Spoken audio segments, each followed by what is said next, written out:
નમસ્કાર, હું છું એન્કર અર્પિતા પટેલ. આપ જોઈ રહ્યા છો news snap channel. News snap ચેનલમાં દર્શક મિત્રો આપનું હાર્દિક સ્વાગત છે. દરરોજ નવીન સમાચાર જોવા માટે સતત અમારી સાથે જોડાયેલા રહો.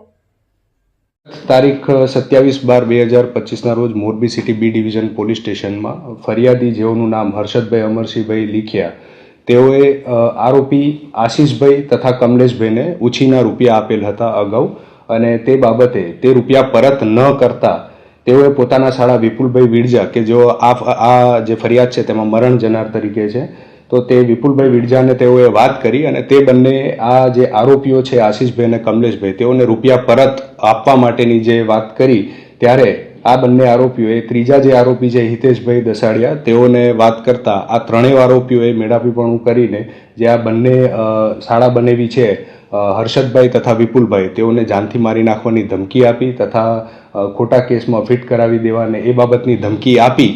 અને એમાં જે આ વિપુલભાઈ છે જે મરણ જનાર, તેઓએ તારીખ 14/12ના રોજ જંતુનાશક દવા પી લીધી હતી અને લાંબી સારવાર બાદ તારીખ 26/12ના રોજ તેઓનું મરણ થયેલ હતું.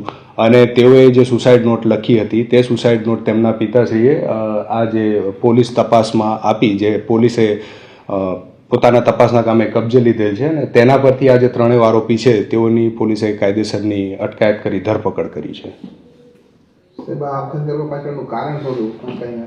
જે ઉછીના રૂપિયા જે આપેલા હતા તે પરત ન આપવા પડે તે માટે જે આ ત્રણેય આરોપીઓ છે તેઓએ આ જે ફરિયાદી તથા તેમના શાળા વિપુલભાઈ, આ બંનેને ધમકાવ્યા હતા અને જે કરવું હોય તે કરી લે તથા ખોટા પોલીસ કેસ કરાવીને, અગાઉ પણ પોલીસ કેસ કર્યા હોય અને ખોટા કેસ એવા કરાવીને તેઓને ફસાવાની ધમકી આપી હતી, જે બાબતે આ વિપુલભાઈ વિરજાને આત્મહત્યા કરવા માટે પોતે જંતુનાશક દવા પી લીધેલી હતી. આરોપીઓ ત્યાં કસ્ટડીમાં છે, નહીં જેલ હવાલે છે.